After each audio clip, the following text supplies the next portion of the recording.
Welcome friends. বাইরে কিন্তু খুব রোদ, আর তাই ভেতরে বসে শুরু করছি আজকের যাত্রা। यही नहीं, अभी और सुनिए। আমরা আজকে যাব কোথায়? আপনারা অনেকেই জানেন যে পশ্চিমবঙ্গের একটি জেলা রয়েছে পূর্ব মেদিনীপুর, আর যেখানে রয়েছে একসাথে দীঘা, মন্দারমণি, তাজপুর এবং তার সাথে নতুন সংযোজন জগন্নাথ ধাম।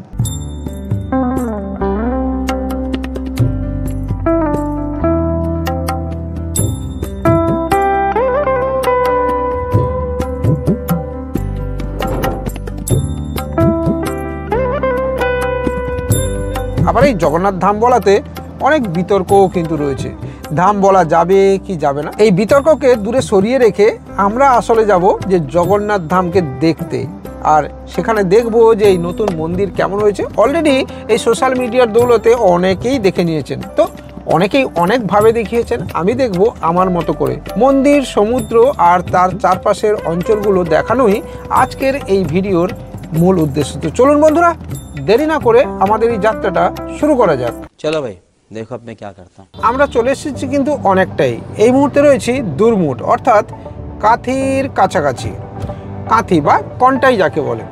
আপনারা যারা কলকাতা থেকে দীঘা আসেন বা মন্দারমণি, তাজপুর ঘুরতে আসেন, তাদেরকে এই রাস্তা দিয়েই কিন্তু যেতে হবে। হ্যাঁ, কাঁথি থেকে হয়ে ডান দিকে দীঘা বাইপাস ধরে আপনাকে সোজা বেরিয়ে যেতে হবে দীঘার দিকে। আর যারা মন্দারমণি যেতে চান তাদেরকে কিন্তু পিছামণিতে নেমে বাম দিকে যে রাস্তা ঢুকে গেছে প্রায় 9 কিলোমিটার যেতে হবে মন্দারমণিতে। আর যদি আপনি মন্দারমণি না যাচ্ছেন তাহলে আপনি এই দিকেই সোজা যেতে পারবেন। যেতে যেতে আপনার রাস্তায় চোখে পড়বে দীঘার এবং সাথে আরও বেশ কিছু দৃশ্য। তো চলুন বন্ধুরা, একটা একটা করে আমরা দেখে নিই যে দীঘা যেতে ঠিক কী কী দেখব। আমরা চলে এসেছি এখন কাঁথি সেন্ট্রাল বাস স্ট্যান্ডে। আর যারা একটু স্ট্যান্ডার্ড লেভেলের খেতে চান, মানে পেট পুজো করতে চান, মধ্যাহ্নকালীন ভোজন সারতে চাইছেন, তারা কিন্তু দাঁড়াতে পারেন কাঁথির নিকেতাতে। হ্যাঁ, দীঘা যাওয়ার পথে সেন্ট্রাল বাস স্ট্যান্ডে এসে বাম দিকে আপনি নিকেতা দেখতে পাবেন। এখানে আপনি সব ধরনের ভেজ, নন ভেজ অথবা আপনি বিরিয়ানি বা অন্য যে কোনো ধরনের খাবারও কিন্তু আপনি অ্যাভেলেবল পাবেন।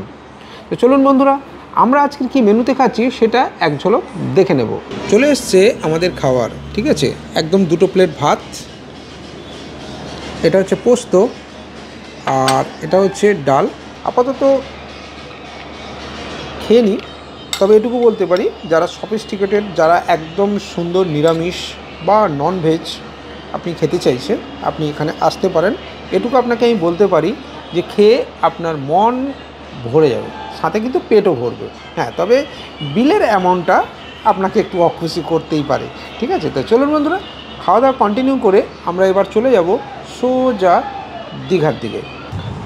বলতে বলতে আমরা চলে এলাম যেখান দিয়ে মন্দারমণি যেতে হয় বা মন্দারমণি যাওয়ার যে রাস্তা সেখানে। হ্যাঁ, আমরা ঠিক ধরেছেন, আমরা চলে এসেছি প্রায় পিছাবনির কাছে। কিছুক্ষণের মধ্যেই আপনাদেরকে আমরা দেখিয়ে দেবো যে মন্দারমণি যাওয়ার রাস্তাটা ঠিক কোনটা। রাস্তার দুপাশে দেখুন অনেক হোর্ডিংও দেওয়া রয়েছে, লেখা রয়েছে দেখুন মন্দারমণি 9 কিলোমিটার, ঠিক আছে, আর দীঘা 20 কিলোমিটার। অর্থাৎ এখানেই এই পিছাবনি স্টপেজে আপনাকে নেমে, আপনি যদি বাসে আসেন তাহলে এখানে নেমেই আপনাকে কিন্তু মন্দারমণি যেতে হবে। এই বামে রয়েছে মন্দারমণি যাওয়ার রাস্তা। আর এবার আমরা সোজা এগিয়ে যাব দীঘার দিকে। আর কিছুক্ষণের মধ্যেই আমরা যে পূর্ব মেদিনীপুরের দীঘাতে ঢুকছি সেই দীঘার দ্বার আমরা কিন্তু দেখতেও পাবো।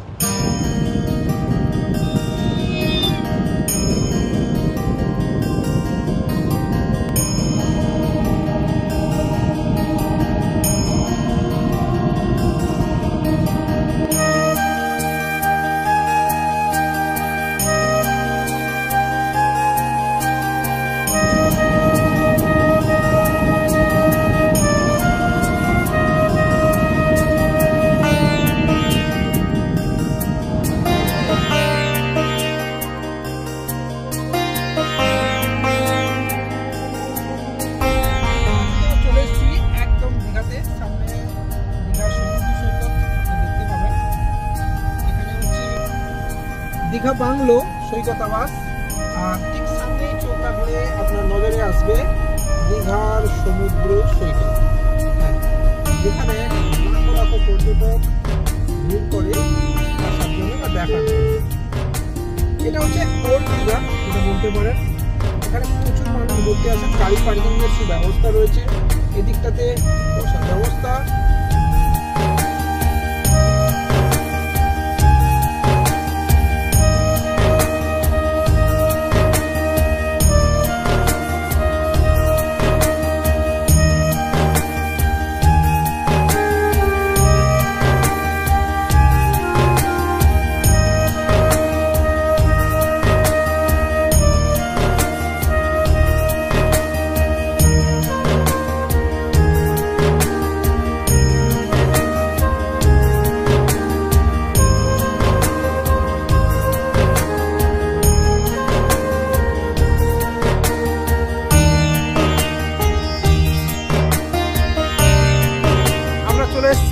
একদম জগন্নাথ মন্দিরের কাছে। হ্যাঁ, এই দূরে দেখা যাচ্ছে জগন্নাথ মন্দির।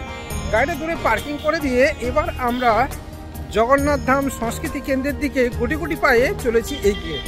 আর দূরে দূরে দেখতে পাবো চৈতন্য দুয়ার। এটা হচ্ছে চৈতন্য দুয়ার, এই যে দূরে যেটা দেখা যাচ্ছে। আর জগন্নাথ ধাম সংস্কৃতি কেন্দ্র, এখানে লেখা রয়েছে জগন্নাথ মন্দির। প্রচুর মানুষ কিন্তু এখানে রোজ দিন আসছেন জগন্নাথ দেবের দর্শন পাওয়ার জন্যে। তো আমরাও আজকে একটুখানি জগন্নাথ দেবকে দর্শন করে নিই। এবারে একদম এন্ট্রান্স পেরিয়ে ঢুকে পড়েছি। আর এই দূরে দেখতে পাচ্ছি চৈতন্য দুয়ার, এটা হচ্ছে মূল ফটক। এদিক দিয়ে ঢুকলেই আপনি দুদিকে দেখতে পাবেন বসার জায়গা রয়েছে, অসাধারণ কাজ, অসাধারণ। এবং এই বাতিস্তম্ভগুলো রয়েছে, 1 2 3 তিনটে বাতিস্তম্ভ এখানে চোখে পড়বে। আর সামনে রয়েছে, এবং এদিকেও সেম, এদিকে 3টে বাতিস্তম্ভ আপনার চোখে পড়বে। মূল মন্দিরে 4টে ফটক রয়েছে বা 4টে দুয়ার রয়েছে। একটা একটা করে দুয়ার পেরিয়ে আমরা এবার যাব মূল মন্দিরের দিকে। 2টো গেট পেরিয়ে আমরা চলে এলাম মন্দিরের প্রায় কাছে। দূরে মন্দিরের চূড়ো দেখতে পাচ্ছি বা ধ্বজা আমরা এবার ঠিক লক্ষ্য করতে পারছি। সুদর্শন চক্র রয়েছে উপরে, আর পথ করে উঠছে তার পতাকা। ঢুকে গেলাম মেন মন্দিরের কাছে একদম। 4টে পিলার পুরো দাঁড় করিয়ে রেখেছে। ওয়াও!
অসাধারণ দৃশ্য আমরা রেকর্ড করার চেষ্টা করছি। সেটা হচ্ছে মন্দিরের ধ্বজা পরিবর্তন। আমি দাঁড়িয়ে পুরো দৃশ্যটিকে রেকর্ড করছি দেখার জন্য।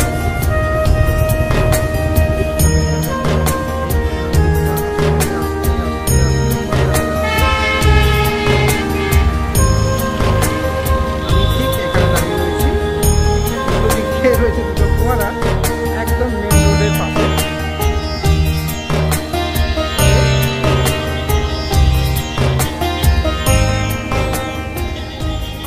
এক কথায় যদি বলি যে মানুষ কেন দীঘা আসবে, তার উত্তর হলো একসাথে সমুদ্র এবং মন্দিরের কম্বিনেশন, এবং রয়েছে ঝাঁচকচকে ব্যবস্থা, অ্যাফোর্ডেবল হোটেল, সাথে সস্তায় খাওয়া দাওয়া, সব কিছু মিলিয়ে একটা সাধারণ মানুষের জন্য কমপ্লিট প্যাকেজ।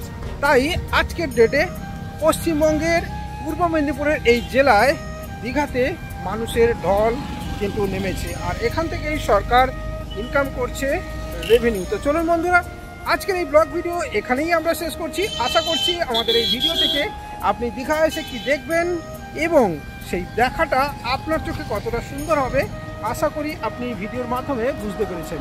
দেখা হবে পরের দিন অন্য কোথাও অন্য কোনো ব্লগ ভিডিওর মাধ্যমে। ততক্ষণ পর্যন্ত সেলাম।